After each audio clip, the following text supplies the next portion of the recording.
Welcome to YouTube channel YRS class में एक बार फिर से आप सभी लोगों का बहुत बहुत स्वागत है। तो दोस्तों, आज की इस पूरे वीडियो में हम सेट नंबर 5 2020 824 एन कोड में खंड का की जितने भी प्रश्न हैं उन सभी प्रश्नों को इस पूरे वीडियो में हम अच्छे तरीके से पढ़ने वाले हैं। अब दोस्तों, खंड का जिसे कहेंगे भौतिक विज्ञान में जो आपका पहला प्रश्न है, इसके अंतर्गत का खा गा घा 4 प्रश्न हैं।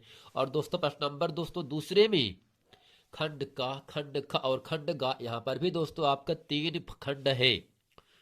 दोस्तों, इस पूरे वीडियो में खंड का के प्रश्न नंबर 1 प्रश्न नंबर 2 जिसके जितने भी प्रश्न हैं उन सभी प्रश्नों को अच्छे तरीके से हम इस पूरे वीडियो में हम पढ़ने वाले हैं। अब दोस्तों, यहां से प्रश्न नंबर 1 का आपके सामने कह रहा है, स्वस्थ आंख का निकट बिंदु होता है।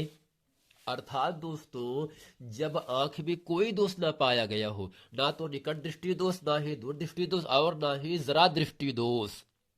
अर्थात दोस्तों, जब मेरा आंख सही तरीके से काम कर रहा हो, जिसे कहेंगे स्वस्थ नेत्र या स्वस्थ आंख कहेंगे।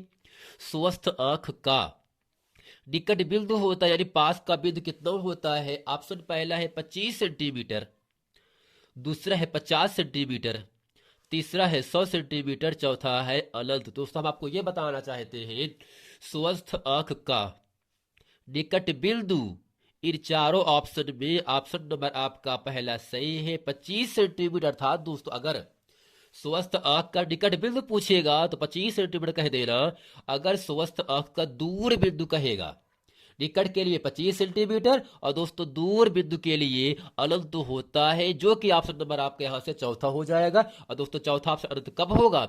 जब पूछेगा प्रश्न स्वस्थ आंख का दूर बिंदु कितना होता है, तो तब बता देना, आपको उत्तर होना चाहिए, तब अनंत होगा। लेकिन अगर स्वस्थ आंख का निकट बिंदु कहेगा, तब दोस्तों हमें 25 सेंटीमीटर आपका ऑप्शन नंबर पहला सही हो जाएगा। अब दोस्तों, यहां से प्रश्न नंबर खा कह रहा है, एक उत्तल दर्पण की फोकस दूरी 20 सेंटीमीटर। अर्थात दोस्तों, यहां से जो एफ का मान दिया है वह दिया है 20 सेंटीमीटर। अब दोस्तों, करना क्या है, अगर एफ का मान 20 दिया है तो कह रहा उसकी वक्रता त्रिज्या होगी। क्योंकि दोस्तों, आपको यह पता होना चाहिए एफ बराबर होता है r/2, अर्थात फोकस दूरी जो होगा वह वक्रता त्रिज्या की आधी होती है। अर्थात एफ बराबर r/2, जहां एफ उत्तल दर्पण या अवतल दर्पण की फोकस दूरी होता है और जो आर होगा उस दर्पण की वक्रता त्रिज्या होती है। अर्थात यहां से अगर उत्तल दर्पण कह रहा है, उत्तल दर्पण की दोस्तों जो फोकस दूरी होता है वह हमेशा प्लस में रखा जाता है। तो यहां से एफ का मान दोस्तों 20 दिया है, r/2 20 को बटे का मान लेंगे और है तिरछा गुणा कर देंगे, आर का लंब होगा, आर बराबर 20 दूरी दोस्तों 40 हो जाएगा। अब दोस्तों, हम ये चेक करते हैं, जो आपका वक्रता त्रिज्या 40 सेंटीमीटर है वो क्या ऑप्शन में है? यदि ऑप्शन में है तो कौन सा ऑप्शन सही है? पहला दोस्तों दिया है 10 सेंटीमीटर, बिल्कुल गलत है। दूसरा दिया है 20 सेंटीमीटर, दोस्त ये भी गलत है। तीसरा दिया है 40 सेंटीमीटर, जो कि दोस्तों हल करने पर मैंने आर बराबर 40 सेंटीमीटर प्राप्त किया। इसलिए दोस्तों, अगर किसी उत्तल दर्पण की फोकस दूरी 20 रहेगा दोस्तों, उसका दुगुना कर देना, वही वक्रता त्रिज्या कहलाएगी। अगर दोस्तों यहां से फोकस दूरी 25 दिया होता, 25 दूरी दोस्तों 50 होगा, वह उसकी वक्रता त्रिज्या हो जाएगी। अगर प्रश्न में उत्तल दर्पण की फोकस दूरी दिया है, वक्रता त्रिज्या पूछे, तो जो फोकस दूरी दिया होगा 20 25 30 पर कुछ भी दिया होगा, उसमें दोस्तों 2 से गुणा कर देना, वही आपका उसकी वक्रता त्रिज्या प्राप्त हो जाएगी। दोस्तों, प्रश्न नंबर खा को हल करने पर मैंने आर बराबर 40 सेंटीमीटर, जो कि दोस्तों ऑप्शन नंबर यहां से आपका तीसरा सही है। अब दोस्तों, प्रश्न नंबर ग आपके सामने यहां से कह रहा है, प्रतिरोध का मात्रक है। दोस्तों, पहला है कूलाम, दूसरा है ओम, तीसरा है जूल, चौथा है ओममीटर।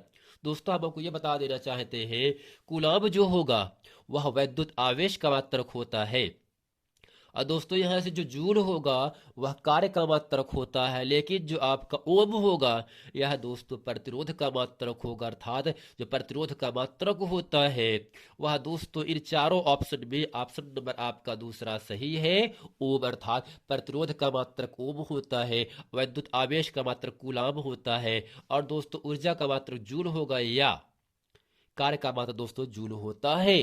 दोस्तों आशा करते हैं खंड का के प्रश्न नंबर 1 के खंड का खा गा अच्छे तरीके से आप लोगों को समझ में आ गया होगा। अब प्रश्न नंबर 1 का घा कह रहा है वैद्युत मोटर परिवर्तित करता है, परिवर्तन करता है, चेंज करता है, किसमें से दोस्तों किसमें चेंज करता है? पहला है रासायनिक ऊर्जा को यांत्रिक ऊर्जा में, दूसरा दोस्तों यांत्रिक ऊर्जा को रासायनिक ऊर्जा में, तीसरा है यांत्रिक ऊर्जा को वैद्युत ऊर्जा में, चौथा है वैद्युत ऊर्जा को यांत्रिक ऊर्जा में। तो दोस्तों वैद्युत मोटर वैद्युत ऊर्जा को यांत्रिक ऊर्जा में परिवर्तित करता है, इसलिए ऑप्शन नंबर आपका चौथा सही है।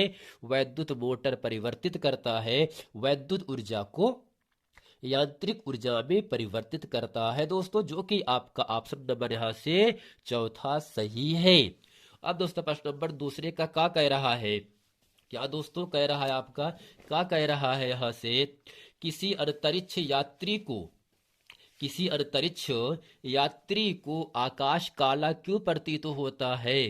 दोस्तों आपको यह बताना चाहते हैं किसी भी अंतरिक्ष यात्री को जो आसमान होता है, जो आकाश होता है, वह काला दोस्त इसलिए दिखाई पड़ता है क्योंकि अधिक ऊंचाई पर प्रकाश का प्रकीर्णन नहीं होता, इसलिए किसी अंतरिक्ष यात्री को आकाश काला प्रतीत होता है। लेकिन दोस्तों चंद्रमा से देखने पर आकाश दिखाई कैसा देता है? तो आपको उत्तर होना चाहिए काला, यानी चंद्रमा से आकाश दिखाई देता है काला। लेकिन अगर किसी अंतरिक्ष यात्री को आकाश काला क्यों प्रतीत होता है? तो दोस्तों आपको उत्तर होना चाहिए क्योंकि ऊंचाई पर जाने से प्रकाश का प्रकीर्णन बहुत कम होता है, बिल्कुल ही नहीं होता, इसलिए प्रकीर्णन न होने की वजह से किसी अंतरिक्ष यात्री को आकाश काला दिखाई देता है या आकाश काला प्रतीत होता है। अब दोस्तों खंड का है खा है वायु के सापेक्ष किसी तरह का क्रांतिक कोण दिया दोस्तों 30, और दोस्तों आपको ये पता होना चाहिए क्रांतिक कोण को दोस्तों सी से लिखा जाता है और सी का मान दिया है 30। उस दराव का अपवर्तनांक ज्ञात कीजिए, जिसे दोस्तों हम यन से लिखेंगे। दोस्तों हमें यन का मान ज्ञात करना चाहिए कि दोस्तों अपवर्तनांक और क्रांतिक कोण में एक संबंध होता है। दोस्तों क्या होगा यहाँ से, यन बराबर होता है 1 साइन सी, जहां यन अपवर्तनांक होता है, सी आपका क्रांतिक कोण होता है। तो दोस्तों यहां से यन का मान पूछ रहा है, जबकि सी का मान सी फॉर क्रांतिक कोण साइटिकल एंगल जो कि आपका 30 दिया है, इसको हम रख करके यन का मान निकालेंगे। और दोस्तों यहां से जो आपका प्रश्न नंबर ग है वो कह रहा है 4 मीटर फोकस दूरी वाले अवतल लेंस की क्षमता ज्ञात कीजिए। तो दोस्तों जो आपका फोकस दूरी दिया है अवतल लेंस की वह दिया है मीटर में। अगर दोस्तों अवतल लेंस की या उत्तल लेंस की फोकस दूरी मीटर में दिया है, तब दोस्तों लेंस का सूत्र होता है, लेंस की क्षमता P बराबर होता है 1/f, यानी 1/, दोस्तों क्या होगा P बराबर दोस्तों क्या होगा 1/f, जहां दोस्तों f का मान किसमें होना चाहिए, मीटर में होना चाहिए। अगर दोस्तों P बराबर 100/f करेंगे तो वहां पर जो f का मान होगा वहां पे लिखा होगा सेंटीमीटर। लेकिन दोस्तों जो आपका 4 मीटर लिखा गया है, इसका मतलब फार्मूला होगा P बराबर 1/m, जहां दोस्तों P क्या होगा लेंस की क्षमता होती है और f क्या होगा उस लेंस की फोकस दूरी होता है। आइए दोस्तों चलते प्रश्न नंबर 2 का खा और गा इसे अच्छे तरीके से हल करते हैं।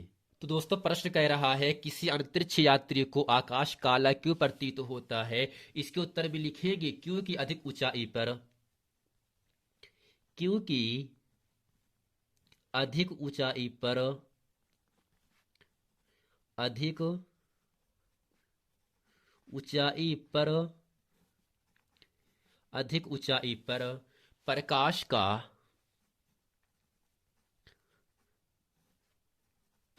का प्रकीर्णन नहीं होता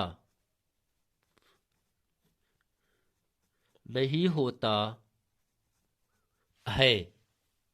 इसलिए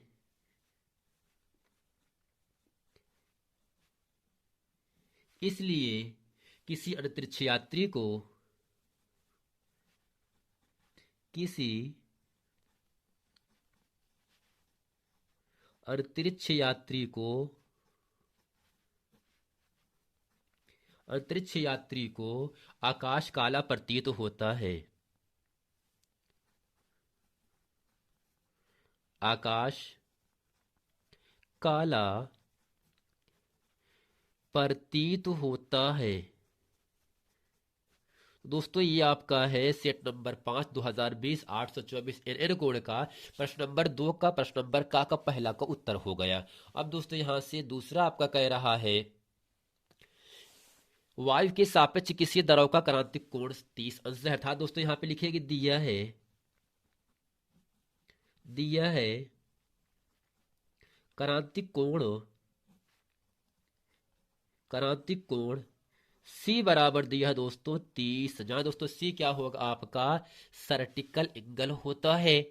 पूछ रहा है अपवर्तनांक, इसलिए अपवर्तनांक को जिसे दोस्तों हम लिखेंगे यन से, तो यन का मान आपसे पूछा जा रहा है। चूंकि दोस्तों सूत्र होता है यन बराबर 1/sin c। अब दोस्तों यहां से करते हैं क्या है, यन का मान निकालना है 1/sin, जब सी का मान दिया है 30, तो यहां से यन बराबर होगा 1/sin 30 का मान होता है 1/2।